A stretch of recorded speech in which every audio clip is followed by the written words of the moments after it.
अगर आप बगैर रोजेदार हुए रोजा अफ्तार करते हैं तो यह मुस्लिम भावनाओं का मजाक उड़ाना है। जैसे कोई आपने कहा कि नवरात्र आने वाली हैं, तो जो नवरात्र रखता है वो कन्या खिलाता है आखिरी दिन। अब क्या, मैंने नवरात्र भी नहीं रखी और मैं तो देवी को मानता भी नहीं, और मगर मैं कन्या के रूप में खाने के लिए आ जाऊं, गजब है साहब। ये कहा जाएगा तो हिंदू धर्म का मजाक। दूसरी बात, ये किस पार्टी द्वारा बुलाई गई है रोजा अफ्तारी? ये मुस्लिम लीग जिसने देश का विभाजन कराया। झल्लाकर सरदार पटेल ने कहा कि आप सब ने पाकिस्तान के पक्ष में वोट किया था, एक रात में आपका दिल बदल गया। ये मैं नहीं मानता, और ये बात सरदार पटेल ने 3 जनवरी 48 को कलकत्ता के अपने भाषण में भी कही। हे भारत के राम जगों में तुम्हें जगाने आया हूँ, स्वधर्मों का धर्म एक बलिदान बताने आया हूँ। जय जय श्री राम। राम राम मित्रों, इस समय मजहबियों का कोई महीना, पाक महीना जिसे वो कहते हैं, वो सब चल रहा है। तो इसमें ये इफ्तार का एक लोग नौटंकी करता है।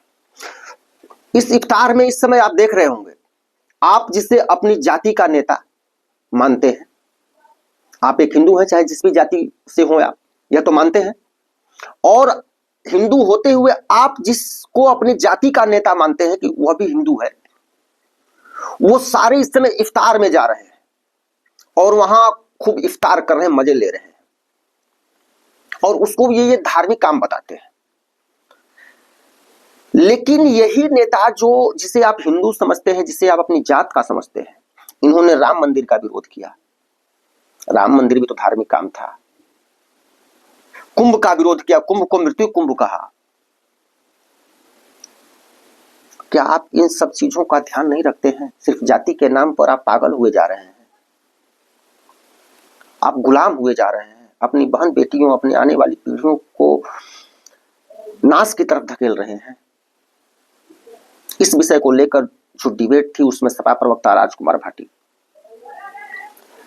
ने अपने कुतर्कों से यह सिद्ध करने का प्रयास किया कि हम लोग धार्मिक काम में जा रहे हैं, इफ्तियार है, आप भी बुलाइए, जाएंगे, ये करेंगे, वो करेंगे। सुधांशु त्रिवेदी और नाविका कुमार ने जब यह कहा कि आप जाएंगे, बुलाएंगे नहीं, आपको बुलाया गया था अयोध्या, आप गए, कुंभ में आप मृत्यु कुंभ कहे, कुंभ में लोगों को रोकने के लिए, भड़काने के लिए कि वहां न जाए, यह पानी मैला है तो कुंभ फालतू है, तो ये महाकुंभ क्या हो गया, अमृत स्नान क्या हो गया, मतलब तरह तरह के आपने कुंभ विरोधी, धर्म विरोधी बातें की, और आज कह रहे हैं कि ये धार्मिक कार्यक्रम है, इफ्तियार है, आप भी बुलाइए, हम जाएंगे। अरे तुम गए ही नहीं, जाते कहां हो? तुम तो उसको बुरा भला कहने में अपनी सारी ताकत लगा देते हो। आइए मित्रों, ये पूरी डिबेट देखते हैं, इनकी इन सबकी बेशर्मी को हम देखते हैं। ये जो कांग्रेस के, सपा के, लालू की ये जो प्रवक्ता है, ये कितनी बेशर्मी पर उतर करके आपको प्रतिदिन डिबेट में आपके धर्म को, आपके जात को, हिंदू को, सनातन को, देवी देवताओं को यह किस प्रकार से नीचा दिखाने का, उनका अपमान करने का प्रतिदिन काम करते हैं। और हम हिंदू इतने मूर्ख हैं कि सिर्फ जाति में अपना कल्याण देख रहे हैं। आइए हम डिबेट देखते हैं। राजकुमार भाटी जी, इफ्तार पर होड़ लगी हुई है, सब दौड़ दौड़ कर जा रहे हैं। कहां जा रहे हैं? मुस्लिम लीग की पार्टी पर। और वहां मणिशंकर अय्यर पाकिस्तान के हाई कमीशन पहुंच गए इफ्तारी के लिए। राम मंदिर जाने का किसी को समय नहीं है। एकदम भक्षणा कर दी थी आपने उस प्राण प्रतिष्ठा की, और क्या क्या नहीं कहा था।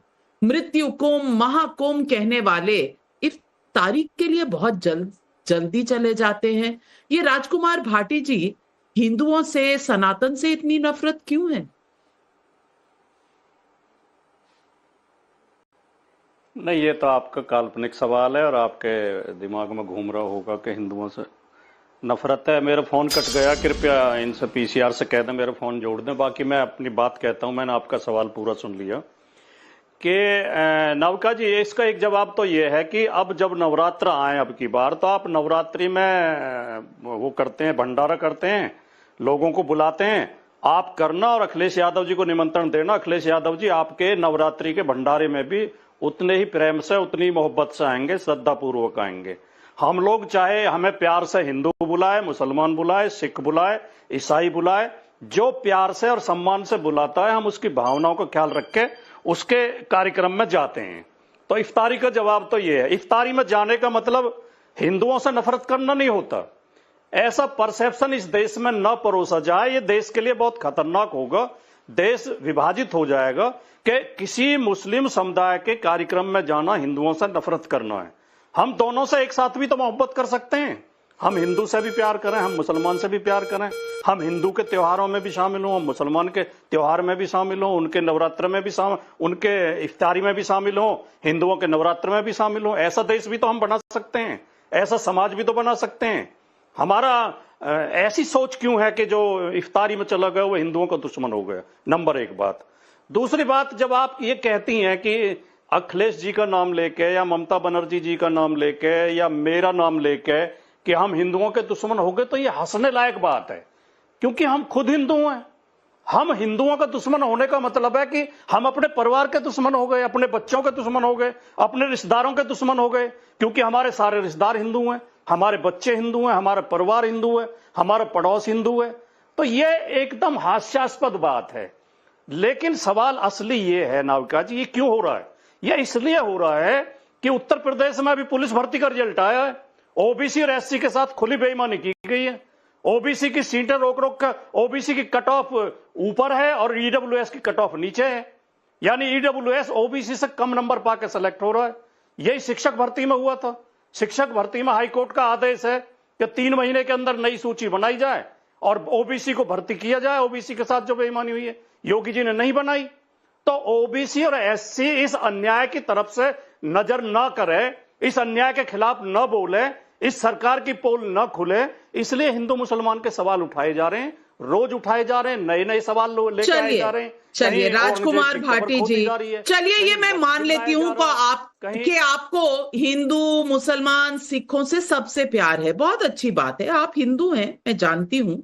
लेकिन सवाल तो इसीलिए उठता है ना कि इफ्तारी पे आप चले जाते हैं, आप कहते हैं जहां भी बुलाया जाता हम चले जाते हैं।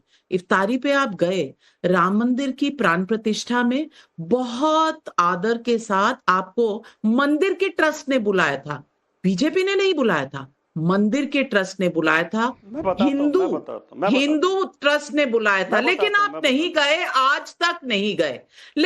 लेकिन आपने मुझ पर सवाल उठाए, कोई बात नहीं, मैं सुधांशु त्रिवेदी जी से पूछती हूँ, क्या मजबूरी है सुधांशु त्रिवेदी जी कि जेपीसी की मीटिंग आऊंगी नहीं राजकुमार भाटी जी, आपने कहा कि हिंदू मुस्लिम जो भी बुलाएगा हम जाते हैं, भागना नहीं चाहिए। नहीं भागूंगी नहीं, वापस आऊंगी, भागूंगी नहीं। आपने मत लगाओ ना, 10 ही सेकंड मुझे, 10 ही सेकंड, केवल 10 सेकंड। आप सस्पेंस बढ़ाइए ना। आपने कहा हिंदू बुलाए या मुस्लिम बुलाए, प्यार से जो बुलाता है हम जाते हैं। सुधांशु जी जवाब देने में आपके पास ही वापस आऊंगी, मैं कहीं नहीं जा रही। मुझे किसी इफ्तारी में किसी भजन कीर्तन पे जाना ही नहीं है, आप ही के साथ बैठी हूँ। सुधांशु जी तब नहीं आए, डिबेट का तरीका गलत है, या तो आप आरोप न लगाती, नहीं तो आप मुझे जवाब देने का समय दें। किसी के ऊपर आरोप लगाया जाता तो उसका जवाब देने का समय दो। आप 10 ही सेकंड दो, केवल मैं 10 सेकंड मांग रहा हूं। नहीं तो बोलिएगा, 2 नहीं, मैं आपको पूरे 30 सेकंड 45 सेकंड दूंगी। पहले सुधांशु जी को सुन लीजिए। सुधांशु जी, क्या मजबूरी है, क्या मजबूरी है कि नहीं कि ये आरोप लग रहा है विपक्षी नेताओं पर? क्या मजबूरी है कि नहीं इनकी कि इनको कॉन्ट्रैक्टर्स के लिए रिजर्वेशन करना पड़ता है, 4% का रेजोल्यूशन वक्फ बोर्ड के खिलाफ पास करना पड़ता है? कोई मजबूरी होगी ना?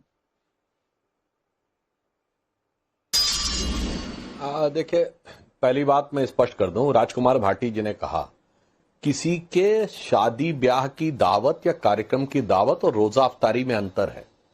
रोजा अफ्तारी एक धार्मिक कार्यक्रम है जो रोजेदारों को रखना चाहिए। मैं विनम्रता से पूछना चाहता हूं, जितने लोग इसमें बैठे हुए दिख रहे थे, इसमें रोजेदार कौन था? जया बच्चन जी, अखिलेश जी या सोनिया गांधी जी? अगर आप बगैर रोजेदार हुए रोजा अफ्तार करते हैं तो यह मुस्लिम भावनाओं का मजाक उड़ाना है। जैसे कोई आपने कहा कि नवरात्र आने वाली हैं, तो जो नवरात्र रखता है वो कन्या खिलाता है आखिरी दिन। अब क्या, मैंने नवरात्र भी नहीं रखी और मैं तो देवी को मानता भी नहीं, और मगर मैं कन्या के रूप में खाने के लिए आ जाऊं? गजब है साहब, ये कहा जाएगा तो हिंदू धर्म का मजाक। दूसरी बात, ये किस पार्टी द्वारा बुलाई गई है रोजा अफ्तारी? ये मुस्लिम लीग, जिसने देश का विभाजन कराया, और जो लोग बचने का प्रयास करते हैं, मैं उनसे कहना चाहता हूं, आपके लाखों दर्शकों से चेक कर लें, ये इंडियन यूनियन मुस्लिम लीग के संस्थापक मोहम्मद इस्माइल, जिन्होंने मार्च 1948 में नाम बदल के इंडियन यूनियन मुस्लिम लीग किया, वो जिन्ना की मुस्लिम लीग के दक्षिण भारत के अध्यक्ष थे, सेम मोहम्मद इस्माइल।